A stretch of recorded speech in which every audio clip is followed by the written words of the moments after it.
So my late mother, Mary Cobb, was from Bessemer, Alabama. She was the daughter of a coal miner and a domestic worker. 2 generations before that, her ancestors were slaves in the state of Alabama. At age 15, she left Alabama, went to Chicago with relatives where she finished high school, and one by one, her cousins, her peers, her generation of that family left as well and made their way to predominantly New York and Buffalo.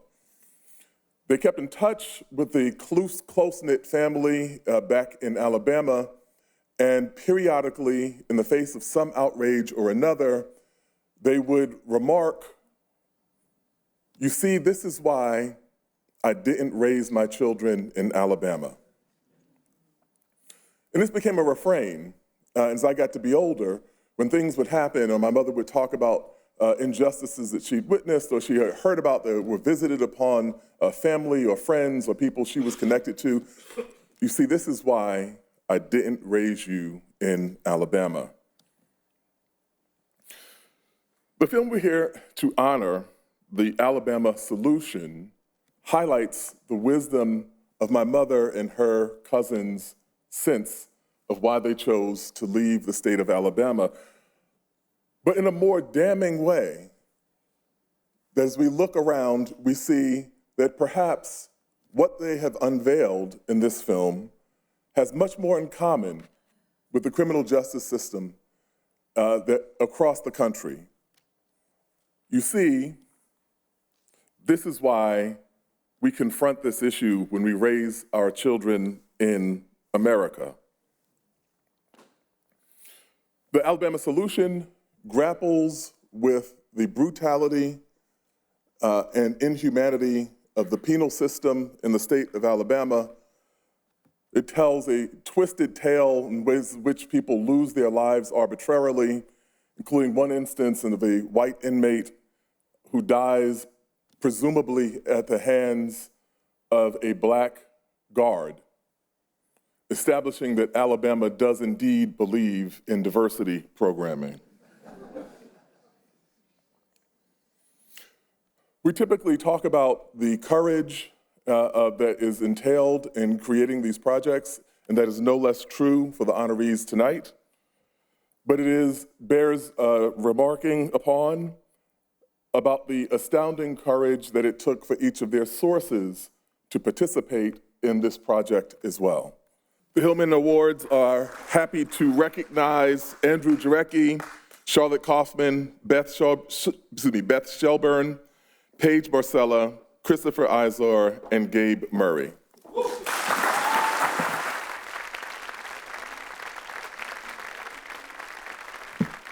Thank you so much. All these guys worked so hard on this film for so long, and I just want to thank them for being here, Gabe and Annabelle and Alex Duran. And also Beth and Chris and the people that couldn't be here. You know, film takes a lot of different hands, and I was very lucky to have the partnership of Charlotte, who's going to speak briefly, depending on how briefly I speak. But the reason that I think it took us 7 years to make this film is that prisons in the US are black sites, and despite the fact that we spend $116 billion and we incarcerate more people than any other civilized nation, we are still pretty addicted to it. And you drive down the highway and you see like a little metal sign that says XYZ Correctional Institution, and you sort of think to yourself, well, it doesn't look like something good's happening back there, but if it was really bad, you know, I'd probably hear something about it from the press or there'd be an article about it. That's not really true because prisons are so secretive. There's not often an opportunity for a journalist to go into a prison. It's an enormous amount of work to even ask the question, and normally you're going to get shut down. But in Alabama, there had been a small tear in the fabric of secrecy because there were these incredible, heroic men inside who had been incarcerated for many years, leading a nonviolent protest movement, and had access to contraband cell phones. So we had a window into the system that I think nobody had really had before. And they really helped us investigate a system that had sort of quietly become the deadliest in the country, the highest rate of suicide, the highest rate of drug addiction and overdose deaths. This was a system in which the Department of Corrections in Alabama had become not just the largest law enforcement agency in the state, but also the largest drug dealing operation, which is what it remains to this day. And early on, we got a text message from somebody who was incarcerated, Melvin Ray, who said, knowing that Charlotte and I were doing this research, he said somebody was beaten very badly at Donaldson, and you should go and take a look. You might find this, worth pursuing. So we jumped in the car and we went to UAB Hospital. And by the time we got there, we found that this young man, Stephen Davis, was in a body bag because he had died from his injuries from being assaulted by this corrections officer.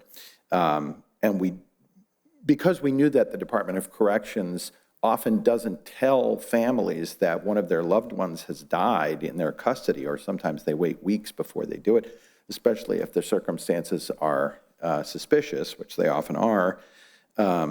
We went to see Stephen's father and went to this sort of tumble-down house in rural Alabama, and in a rainstorm on his porch, we started just asking him if he was aware that his son had passed away and so on.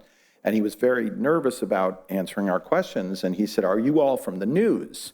And we said, we're not from the news, but we're filmmakers, why are you asking? And he said, well, because the officers told me that if I spoke to the news, then they might not give the body back. They might not give our son's body back. And, that's just a small example, I think, of how members of law enforcement feel empowered to scare the public into protecting us from information that maybe could be important in terms of us figuring out how we ought to manage our human beings in this country. So we were able, because of the men in the film, to evade these traps that are set by corrections officers, by the Department of Corrections, by the awful governor of Alabama, by the Attorney General, Steve Marshall, who you saw in that clip, who says, they don't have a systemic problem in all of their facilities. So it's not, it's not a surprise to me that after Alex Preddy got shot in the face for having the audacity to film government actors committing acts of brutality illegally against the population, that Kristi Noem came out and said that he was brandishing a weapon. And I think it is the opinion of this government and lots of governments that something like a cell phone or the pen in the hand of Lydia or any of the brilliant journalists here can be seen as a weapon, is seen as a weapon. And I think everybody in this room either uses or appreciates our own ability to shed light in these dark corners where some of us tend to do terrible things to our fellow citizens when no one's watching. On the bright side, as more and more people have seen the film, we've seen the narrative change in Alabama. We've seen sort of a cultural change. There's even one Republican state senator, Larry Stutz, who we arranged to have see the film, was so emotional after he saw the film, he said in the press, you can't unsee it. And then he went in and introduced new legislation for prison oversight, something that had really never been done in the history of Alabama. So we're seeing, the beginnings of that narrative change. And I think, the group in this room is in a unique position to make narrative change. I think we are collectively the narrators. And we're really grateful to be able to be a part of this community and to have our film recognized in this way. Charlotte?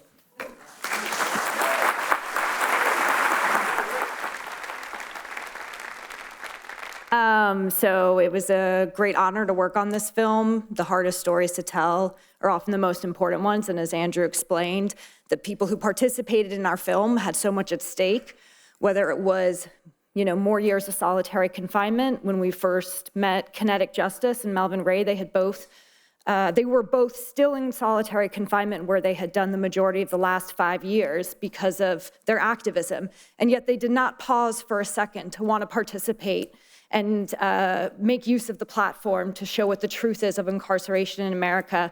And as Andrew said, you know, Sandy Ray, when we first met her, it was only hours after she had held her son's hand and said goodbye to him, and only hours after they had threatened not to give back the body if she spoke to the media, and yet she still participated and spoke to us because they believed in the power of the Fourth Estate. They believe in journalism. They believe in what the Hillman family and the Hillman Foundation is honoring and supporting. And I now think this community, incredible activists, organizers, we have to live up to their trust and turn the storytelling into impact and action. But thank you, it's such an honor, and thank you to our team and to Beth Shelburne and Paige Marcella, who aren't here, and of course, Robert Earl, Kinetic, Melvin Ray, Sandy Ray. Thank you.